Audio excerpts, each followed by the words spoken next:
नमस्ते, जय श्री कृष्ण। हमारी छठी इकाई है भरत। आज ये पाठ हम देखने वाले हैं। ये जो भरत पाठ है वो एक एकांकी है। उसके जो लेखक है राजा लक्ष्मण सिंह। तो सबसे पहले हम लेखक के बारे में जानते हैं। 1926 में आगरा में जन्मे राजा लक्ष्मण सिंह हिंदी, संस्कृत, अंग्रेजी, फारसी, बंगला और अरबी भाषा भली भांति जानते थे। उनकी अनेक पुस्तकों का अंग्रेजी और हिंदी में अनुवाद हुआ है। कालिदास के अभिज्ञान शाकुंतलम, मेघदूत और रघुवंश के हिंदी अनुवाद पर इन्हें पुरस्कार दिया गया है।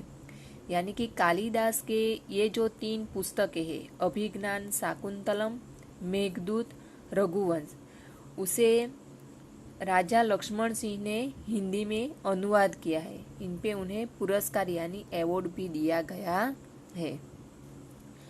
तो हम देखते हैं कि हमारी जो ये एकांकी है इसमें क्या कहा गया है। कालिदास द्वारा लिखित मूल नाटक अभिज्ञान शाकुंतलम का हिंदी में अनुवाद राजा लक्ष्मण सिंह ने किया था। किसने अनुवाद किया था? तो राजा लक्ष्मण सिंह ने। प्रस्तुत पाठ उसी नाटक का एक अंश है। हमें जो ये पाठ दिया गया है वो उसी नाटक का एक अंश है, यानी छोटा सा भाग है। ऋषि कर्ण के आश्रम में शकुंतला का पुत्र भरत एक सिंह शावक यानी सिंह के छोटे से बच्चा के साथ खेल रहा था। किसका आश्रम है? तो कण्व ऋषि का आश्रम है। वहाँ शकुंतला का पुत्र कौन है? भरत। वो एक सिंह के छोटे बच्चे के साथ खेल रहा है। आश्रम में रहने वाली 2 तपस्विनियां यानी तप करने वाली स्त्री बालक को रोकने का प्रयत्न कर रही है।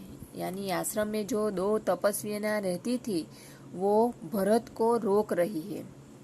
राजा दुष्यंत छुपकर इस मनोहर दृश्य का आनंद ले रहे। वहाँ पे राजा दुष्यंत भी है, वो छिपकर ये जो दृश्य है वो देख रहे और आनंद ले रहे हैं। बालक के प्रति सहज आकर्षण से वे रोमांचित है। यानी कि वो जब बालक को देखते हैं तो वो आकर्षण यानी प्रेम जगता है। उनसे रहा नहीं गया और वे बालक के पास पहुंच गए।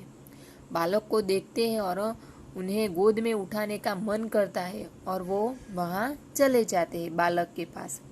उसे गोद में उठाकर प्यार किया, यानी प्यार से समझाया। वे सोचने लगे, काश यह बालक मेरा पुत्र होता। राजा दुष्यंत मन में क्या सोचते हैं कि काश ये पुत्र मेरा होता। दोनों तपस्वियों की बातचीत से उन्हें पता चला कि यह बालक उन्हीं का पुत्र है। बाद में जब राजा दुष्यंत को 2 तपस्विनियां बातचीत कर रही थी तो उसे पता चला कि ये जो लड़का है वो राजा दुष्यंत का ही पुत्र है। यह जानकर वे खुशी से झूम उठे। यानी बाद में राजा को पता चल गया कि ये लड़का यानी ये पुत्र तो मेरा ही है, इसीलिए वो खुशी से झूम उठे। जब हम क्लास में पढ़ रहे होते तो हम ये जो हमारा पाठ है वो हम नाटक द्वारा करते, पर हम इसी तरह नहीं सीख सकते। इसीलिए मैं एक एक करके एक एक पात्र पढ़ के आपको समझाऊंगी। तो सबसे पहले देखते हैं पात्र। बालक कौन है? भरत। तपस्विनी पहली, 2 तपस्विनी है इसलिए पहली। राजा दुष्यंत और तपस्विनी दूसरी। तो सबसे पहले हम शुरू करते हैं। तो देखते हैं दृश्य। एक बालक सिंह के बच्चे को घसीटते हुए लाता है। एक छोटा सा बालक है और वो सिंह के बच्चे को घसीटते यानी खींचते हुए लाता है और 2 तपस्विनियां उसे रोकती हुई आती है। 2 तपस्विनियां हैं, वो उसके रोकती है कि तुम ऐसा मत करो। राजा दुष्यंत पेड़ की ओट से उन्हें देख रहे हैं। राजा दुष्यंत पेड़ की ओट यानी आड़ यानी पीछे के भाग से छुपकर देख रहे हैं। बालक बालक बोलता है, बालक कहता है, अरे सिंह, तू अपना मुंह खोल, मैं तेरे दांत गिनूंगा। बालक क्या कहता है? अरे सिंह, तू अपना मुंह खोल, मुझे तेरे दांत गिनने हैं। पहली तपस्विनी, ए हठीले बालक, तू वन के इन पशुओं को क्यों सताता है? पहली जो तपस्विनी है वो क्या बोलती है कि ये हठीले बालक यानी हे बालक, तू इन वन में जो पशु होते हैं उन्हें क्यों सताता है? हम तो इन पशुओं को बाल बच्चों के समान रखते हैं। हम तो इसे बाल बच्चों के समान रखते हैं, उसकी देखभाल करते हैं। तेरा साहस बढ़ता ही जाता है। वो तपस्विनी क्या बोलती है कि तेरा जो साहस है वो बढ़ता ही जाता है। तेरा नाम ऋषियों ने सर्वदमन रखा है। सर्वदमन यानी सबका दमन करने वाला, यानी कि तेरा जो साहस यानी कि तू जो साहस करता है, इसीलिए तेरा नाम ऋषियों ने क्या रखा है? सर्वदमन, सबका दमन करने वाला। सो ठीक ही है कि ऋषियों ने तेरा जो नाम रखा है वो ठीक ही है इनके।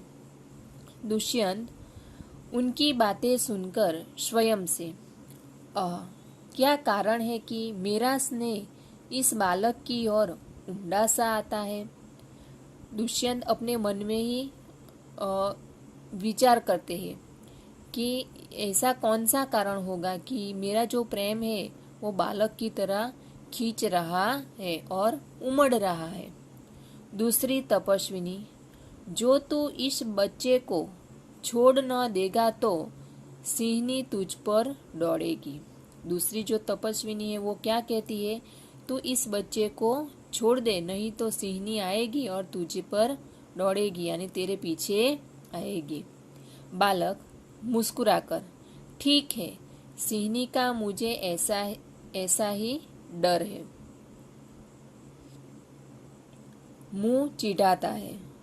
बालक क्या बोलता है कि ठीक है, सिंहनी का मुझे ऐसा ही डर है इनके। मुंह चिढ़ा के यानी मुंह बड़ा करके बोलता है।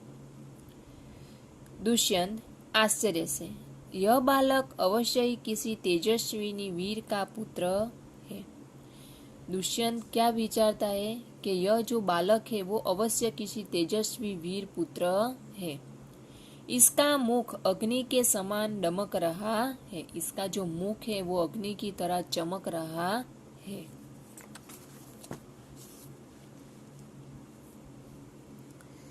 पहली तपस्विनी, हे प्यारे बालक, सिंह के बच्चे को छोड़ दे, मैं तुझे खिलौना दूंगी।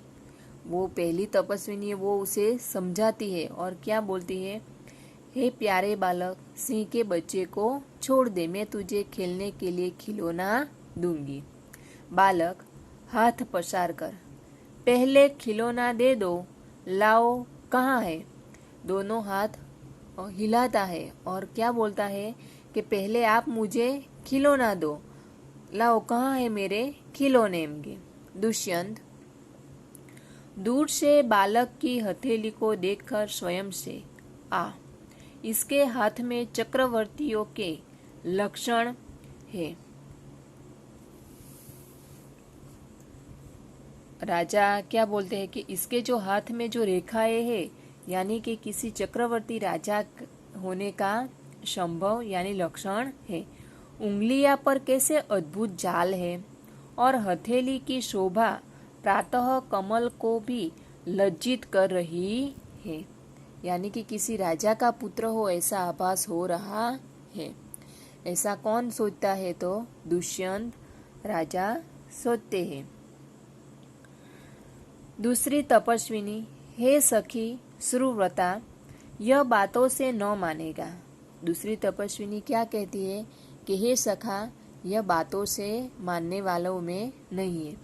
जा मेरी कुटिया में ऋषि कुमार के खेलने के लिए मिट्टी का मोर रखा है, उसे ले आ।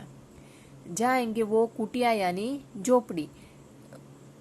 कुटिया में ऋषि कुमार यानी कि ये बालक है, उसके लिए खेलने के लिए मिट्टी का खिलौना, वो भी क्या, मोर रखा है, उसे तुम लेके आओ। आज हम यहाँ तक देखेंगे। अस्तु।